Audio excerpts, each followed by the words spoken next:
Funding for this edition of State of Affairs with Steve Adubato has been provided by Hackensack Meridian Health. Keep getting better. NJM Insurance Group, serving New Jersey's drivers, homeowners, and business owners for more than 100 years. Valley Bank. The Fidelco Group. Choose New Jersey. Horizon Blue Cross Blue Shield of New Jersey. Here when you need us most, now and always. Suez North America. Johnson & Johnson. And by Summit Health, a provider of primary, specialty, and urgent care. Promotional support provided by Meadowlands Chamber, building connections, driving business growth. And by bestofnj.com, all New Jersey in one place.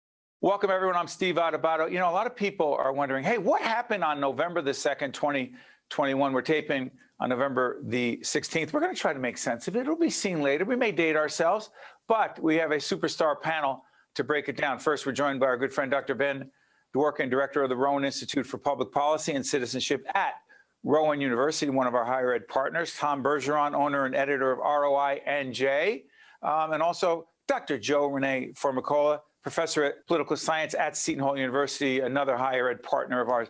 Hey, Ben, let me start with you. Real quick, the most significant, quote, message that we should be taking, I know there are a lot of mixed messages, the biggest message we take from the 2021 election, November 2nd, is?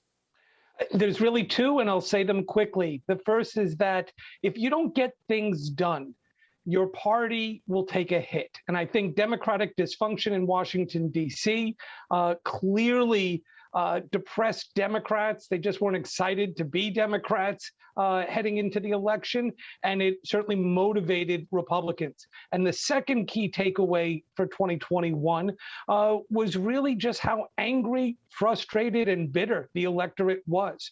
We all saw that gas prices were going up. We all saw the trouble with trying to get a new car if you wanted to get a more fuel-efficient car to avoid paying these high gas prices. We saw frustration with parents who were worried about COVID, learning loss, who were worried about having to take time off every time their unvaccinated kid got a sniffle because they had to spend 3 days getting a PCR test. We saw this. We just didn't quite appreciate how motivating it would be for people, because this was the first time a lot of folks in New Jersey had a chance to express that frustration. Dr. Formicola, is that how it works? Whoever you're mad, if things are not going well, gas prices, you can't get bread, you can't get a turkey. Hopefully, we're taping before Thanksgiving. Get it. Hopefully, you had it. It was great. You got to blame somebody. So whoever's in office, Joe Biden's not running. It's got to be Murphy. Now, he won, but he won by close to 3 percentage points. The polls showed him winning much bigger than that in a state with 1.1 million more Democrats than Republicans. Does somebody have to take the hit, Renee? Yes. And unfortunately, incumbency can either be a blessing or a curse. And if you don't have something that you can show for your time in office, you're on the defensive. The only way you can be on the offensive is if you have some kind of a great record that somebody else has to beat. And that certainly did not come across with the voters.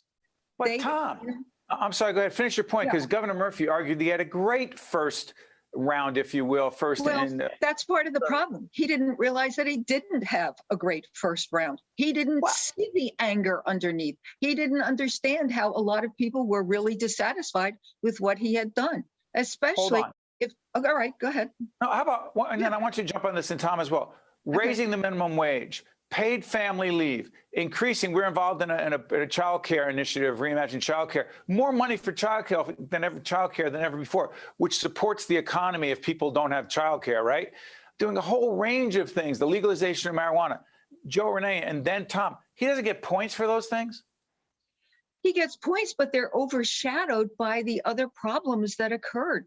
The pocketbook crisis, the inflation, all those kinds of things.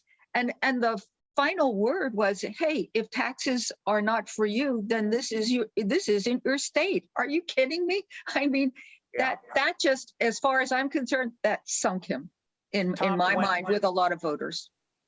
Tom Bergeron from our media partner at ROI-NJ, do you think when Governor Murphy said, if taxes are your issue, New Jersey's probably not your state, he wishes in that moment he had never said it, or does he just believe it? Well, it's a little bit of both. And I was there when he said it. It was down at Rowan. It was stunning to hear him say that. He does believe it. Let me circle back. You asked about the biggest takeaway or the biggest message from this election. We'll know about that a year from now on whether Murphy did get the message.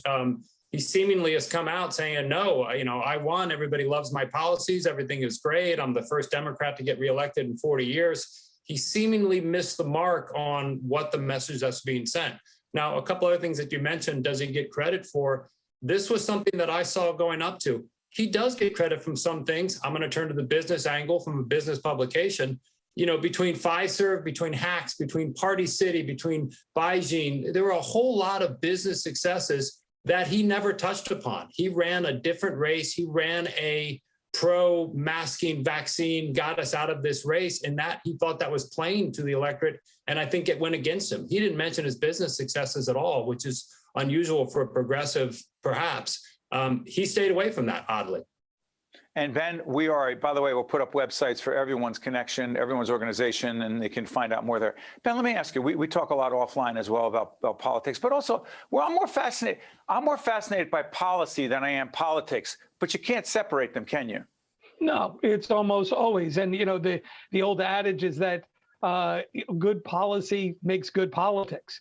But again, and I think, because this was mentioned before, you had two things going on here. First of all, you had a Murphy campaign that did not sell its record particularly well. I'm sorry for interrupting, Ben. Wasn't it good enough to say Donald Trump is dangerous? We don't like him in New Jersey. Jack Ciattarelli went to the Stop the Steal rally. He'll be another Donald Trump. That's my campaign.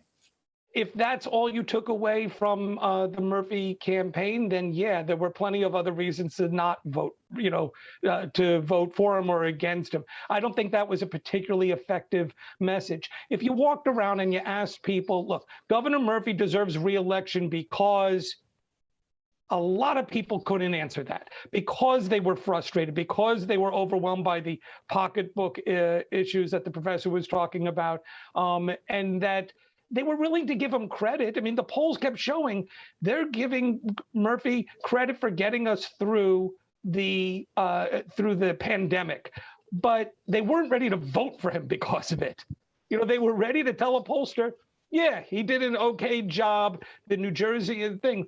But the people who were upset about it, the minority of New Jerseyans in a poll who were upset, they were going to vote because they were upset about it. And that's why I think we saw a surge in Republican votes this year. By the way, to the folks down at Rowan, congratulations. They had a whole range of forums, including there was a major debate that was held down at Rowan in this gubernatorial race.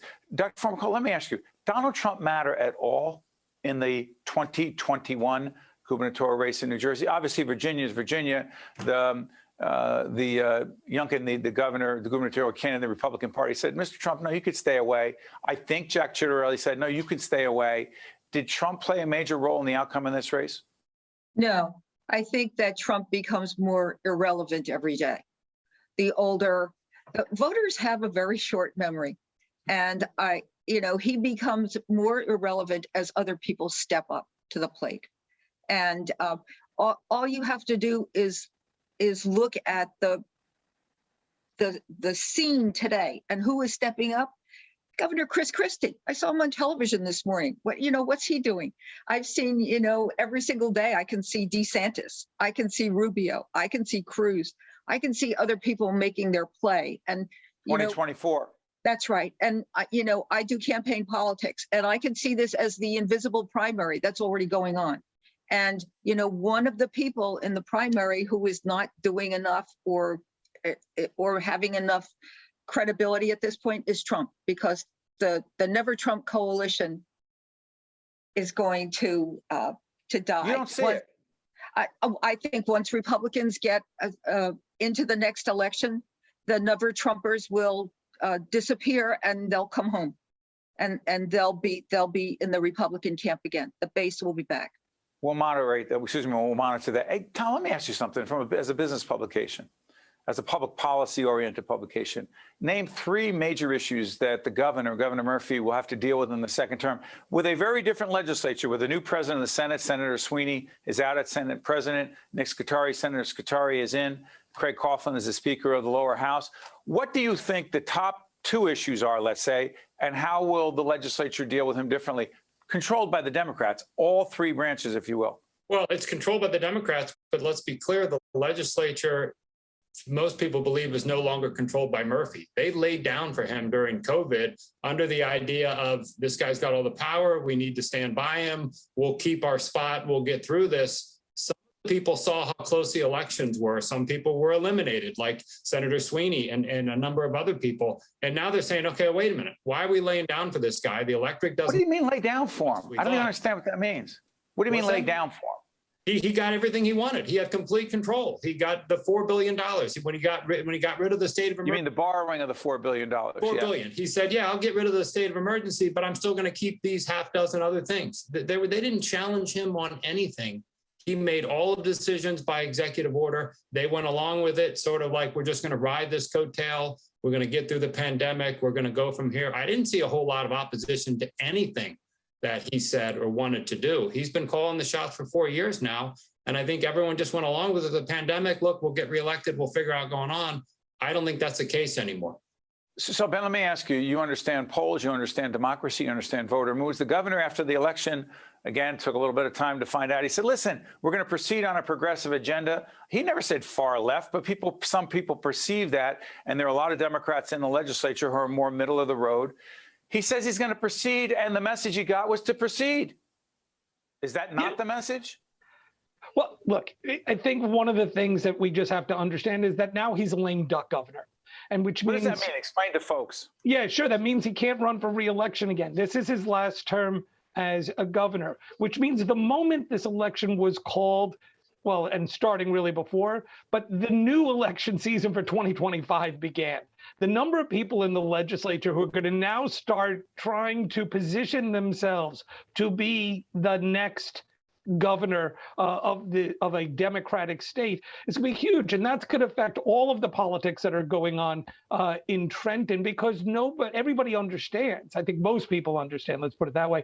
That it's very difficult to be a third term of anybody, and so you've got to distinguish yourself in some way in order to have a chance. So but how does that affect policy? The things that need to be done in New Jersey to make our lives better. Right, and so what's going to happen is that Phil Murphy, because he's governor, is still going to appoint the judges he wants to appoint. He's still going to have the ability to sign and all the different types of veto powers that he has to shape legislation. But what we'll see is that his agenda is not nearly going to be as important as the agenda that's going to emerge from the state assembly and the state senate. Real quick, 2022 matters. There are 5 seats that if the Republicans in the lower house of the United States Congress, if they take 5 Democratic seats, they take control of the lower house, which changes everything in Washington. Nancy Pelosi is no longer Speaker of the House. At least 3 of those seats, Dr. Formicola, are in New Jersey, with Democrats currently holding them in pretty vulnerable swing districts. Do you believe New Jersey could, if Republicans take those seats from Democrats, could ultimately be the state that decides who controls Congress, at least in the lower house? I think we might like to believe that, that we're that powerful. Chitterelli won those districts big. Chitterelli won 3 of those districts big where Democrats are currently the members of Congress. I know, but there are, 435 seats that we're talking about in the entire Congress. And so, I don't know that will make the major difference. I think it can play a part, but I don't think we're going to end up being the kingmaker based on those 3 seats. Tom, do you think it's just about some of us in New Jersey wanting to make it about ourselves? Every state wants to make it about themselves. Yeah. no, that'll be interesting going forward. But let me ask you this Tom, before I let you go. We're not a show that does horse race politics. We try to understand what's going on here. Do you think Jack Ciattarelli is the voice of the Republican Party in the state of New Jersey moving forward?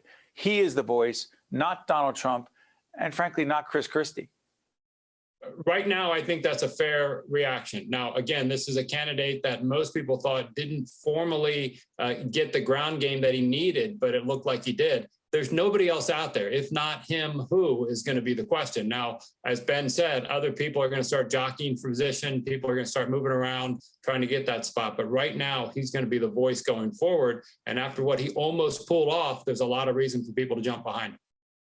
To Tom, to Ben, to Joe, Renee, I want to thank you so much. We'll continue our discussion about this election and what it means moving forward, particularly from a policy perspective. Thanks so much.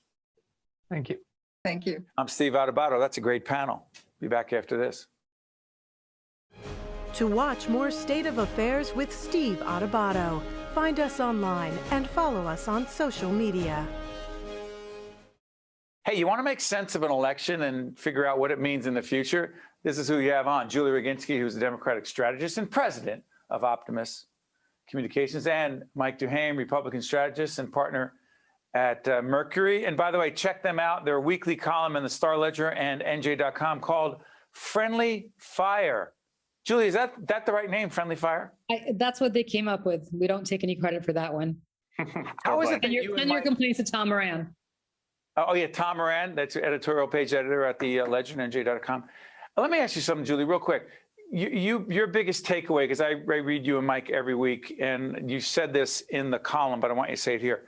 Biggest message for you as a Democratic strategist, takeaway from the November 2nd election. This will be seen well after that. Go ahead. Wake up, my fellow Democrats, and understand that New Jersey just sent you a very strong message. It's always been about affordability. It will always be about affordability. Anything else that we talk about has to take a back seat to the #1 perennial issue in New Jersey, which is affordability. And every time my party forgets about that, every single time, we don't do well in elections, and this was no exception. Mike. I agree with Julie completely on that. I think Governor Murphy and his team and many Democrats misread the election of 2017 and then the midterms of 2018 and presidential of 2020 as some sort of mandate to go further left, especially on economic issues. While New Jersey is certainly to the left when it comes to social issues, it is not economically. It's very much in the center economically. And Democrats here embarked on a pretty far left agenda that was billions in borrowing, higher taxes, more spending, and voters really wanted them to pump the brakes on that. And given that there are 1 million more Democrats in the state, it really is shocking to me how close Jack Ciattarelli came. He ran a good campaign, but also Republicans picking up in the legislature for the first time in many years, and really for the first time feeling optimistic about maybe taking back the legislature in 2 years. I think that shows you just how bad this election was for Democrats and what a marked improvement it was for Republicans. Julie, let me ask you this. You've run a lot of campaigns, you've consulted, you understand what works, what doesn't work. So, and again, Governor Murphy, we had him on an in-depth 30-minute interview, same thing with Jack Ciattarelli. Check out our website if you want to go back and listen to what they said on the issues. But a lot of what the Murphy campaign was about was saying that Jack Ciattarelli was tied to Donald Trump, that he was there, which is a fact. He was there at the Stop the Steal rally. Ciattarelli argues he didn't know what it was. Okay. Ciattarelli voted for Trump twice, said he liked his policies. The Murphy campaign, a lot of it said Ciattarelli is an acolyte, if you will, of Trump. Good enough message?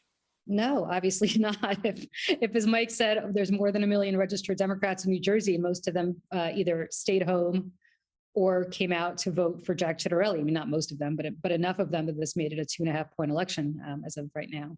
Look, Donald Trump is in people's rearview mirror, and even if he weren't, this is a state election. Jack Ciattarelli has nothing whatsoever to do with Donald Trump, and voters are not stupid. They understand that. It's one thing for Mikey Sherrill or Josh Gottheimer or Tom Malinowski or Andy Kim or anybody who's running next year. And for United States Congress, United States Congress, excuse me, thank you, to tie themselves to opposition to Donald Trump because Donald Trump was a federal elected official. In New Jersey, when it comes to state races, and we're like, Democrats, and I fall prey to this as well, except I learned my lesson in 2019.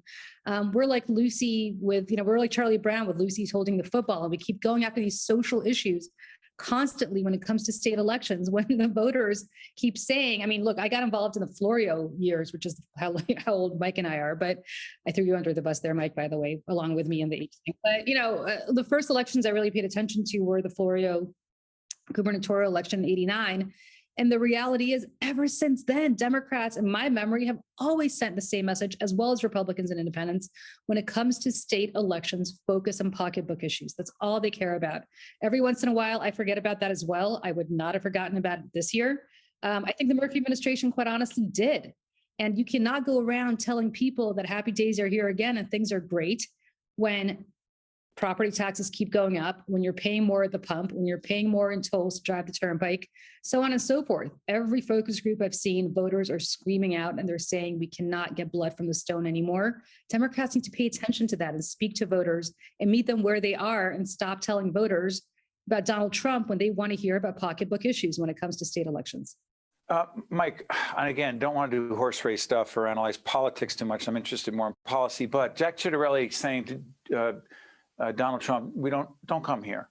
That mattered. Don't come here and campaign for me.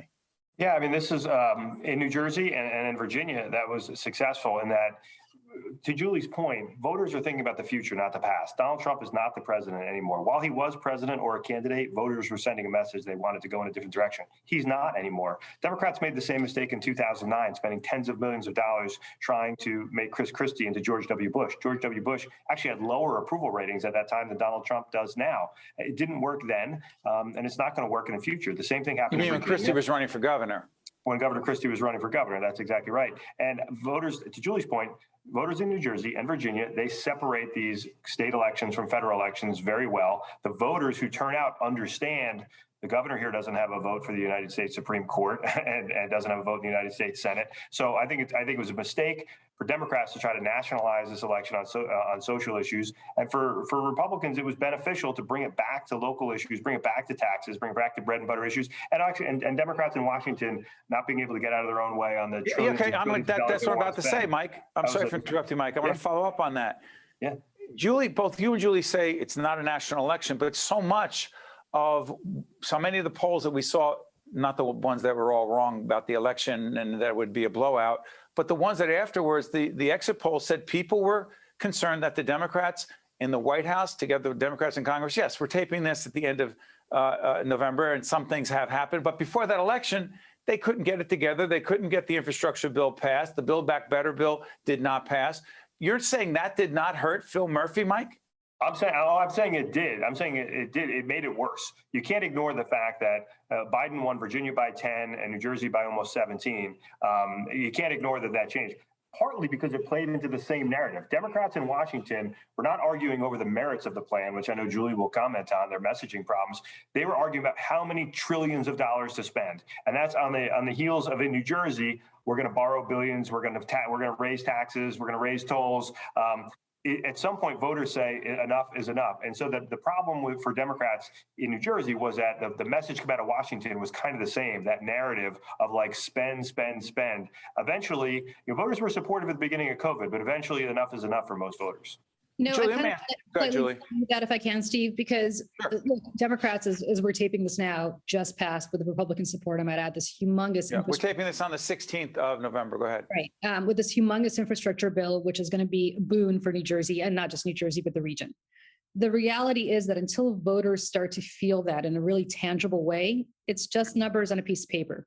And so the Democrats could have passed this bill in August. And I still don't think. Why didn't they, Julie? Why couldn't the moderates and the progressives? Because my party, and Steve, you know this as well, our party does nothing more, my party does nothing better than fight amongst themselves until they finally. Hey, we're pretty good at that too, Julie. We're pretty good you guys are, I don't even want to talk, at least we're still a party. You guys are a cult, not you, Mike, but the rest of the Republican Party. Look, I mean. That was snarky, but good. I like that. Yeah, see the way she removed me from it, but took a shot? That's why it's friendly fire. She tried. Because I love you. It's not so friendly fire at this moment. Go ahead. Julie, go ahead. But my point is not that. My point is until voters really start to feel something tangible, until they start to be put to work building bridges, until they start to actually drive on roads where they don't have to get a blowout with their tire because the roads are better. They're not going to be able to really understand, and nor should they, some mythical $1 trillion piece of legislation that doesn't really affect them. And inflation's at a 30-year high. I mean, these things matter. Costs matter. And I think... But who you blame? But Mike, you can't blame that on one politician. Whoever's in charge gets the blame. You know how it works, Steve. Joe Biden promised everything would be better. Phil Murphy said the state was completely broke and he was going to fix it. And voters don't buy it. They don't buy that either one of them are doing a good job. And so Joe Biden can say this is happening on his watch. The last time we saw this kind of inflation, it happened under Jimmy Carter's watch, right? They're both Democrats. Voters understand these things, and whether they need to do a better job of getting out and explaining, why it's going to be better, not just explaining that it's not their fault. And by the way, we get some of the Democrats, including those in the Biden administration, argue that we in the media have not done a good enough job breaking down and explaining what this is for. And we're trying to tell people. I never heard anybody do that before. Blame the media. No, all I'm saying is we'll tell people the money goes to Amtrak and the Gateway Tunnel and climate change and childcare. We'll break all that down. But last time I checked, seriously, it's our job to help inform. It's not our job to push anyone's agenda, Democrat or Republican. That's Julie. That's Mike. This is Friendly Fire. See you next time. State of Affairs with Steve Adubato is a production of the Caucus Educational Corporation. Funding has been provided by Hackensack Meridian Health, NJM Insurance Group, Valley Bank, the Fidelco Group, Choose New Jersey, Horizon Blue Cross Blue Shield of New Jersey, Suez North America, Johnson & Johnson, and by Summit Health. Promotional support provided by Meadowlands Chamber and by bestofnj.com. Hi, I'm Abby. You might see me as an ordinary person, but I've been living with a brain injury since 2018. Opportunity Project gave me hope, and I've gained confidence through job skill training and helping my family. Despite my challenges with memory, I see a possibility to keep improving. If you have a brain injury, you don't have to face your road to recovery alone. Learn more about Opportunity Project and its partnership with Children's Specialized Hospital.